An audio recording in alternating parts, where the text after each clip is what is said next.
Srikakulam collectorate కు సమీపాన సమగ్ర శిక్ష ఉద్యోగుల సమస్యలు పరిష్కరించాలని ప్రభుత్వానికి పార్లమెంట్ సభ్యులు ఎంపీ కింజరపు రామ్మోహన్ నాయుడు, శ్రీకాకుళం నియోజకవర్గం తెలుగుదేశం పార్టీ ఇన్ఛార్జ్ మాజీ ఎమ్మెల్యే గుండా లక్ష్మీదేవి, ఉత్తరాంధ్ర ఎమ్మెల్సీ వేపాడ చిరంజీవి, నరసన్నపేట మాజీ శాసనసభ్యులు బగ్గు రమణమూర్తి డిమాండ్ చేసి ఉద్యోగాలు సమ్మెకు సంఘీభావం తెలిపి కేజీబీవీ ఉద్యోగాలను రెగ్యులర్ చేయాలని విన్నపం చేశారు. ఈ కార్యక్రమంలో ఆమె మాట్లాడుతూ సమగ్ర శిక్ష ఉద్యోగుల సమస్యలు పరిష్కరించాలని ప్రభుత్వాన్ని మాజీ ఎమ్మెల్యే గుండా లక్ష్మీదేవి డిమాండ్ చేశారు.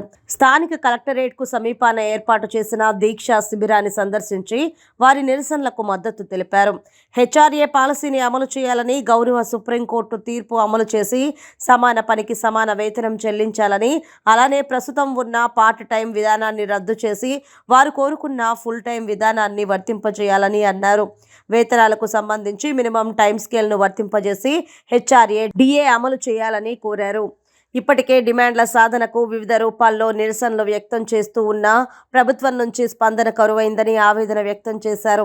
అలానే కస్తూర్బా గాంధీ విద్యాలయాలకు చెందిన ఉద్యోగుల విషయమై కూడా ప్రభుత్వం సానుకూలంగా స్పందించి వారి ఉద్యోగాలను రెగ్యులరైజ్ చేయాలని విన్నవించారు.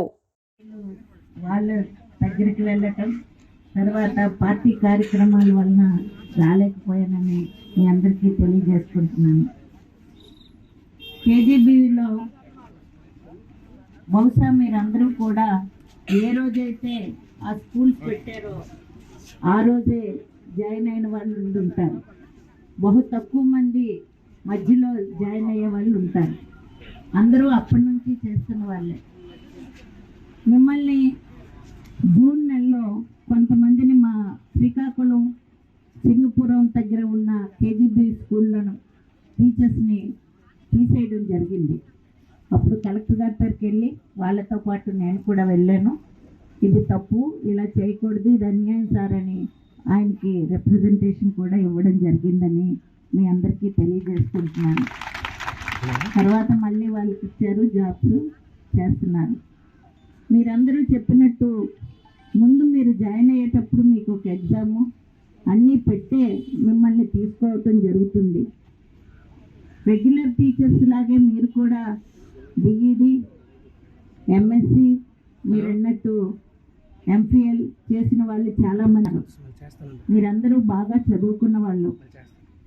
అయినా ఏదో ఒక ఉద్యోగం చేయాలి కాబట్టి ఈ కాంట్రాక్ట్ పోస్ట్ కూడా జాయిన్ అయిన వాళ్ళు ఉంటారు. ఇందులో అందరూ కూడా ఉండేవాళ్ళు కూడా ఉంటారు. కరోనా టైంలో కూడా మీరందరూ చాలా ఇబ్బందులు కూడా పడ్డారు. అయితే మీ సహజమైన కోరికలు నిజంగా చెప్పాలంటే 1వ తారీఖున జీతాలు అందాలి, లేదంటే 2వ తారీఖునైనా అందాలి.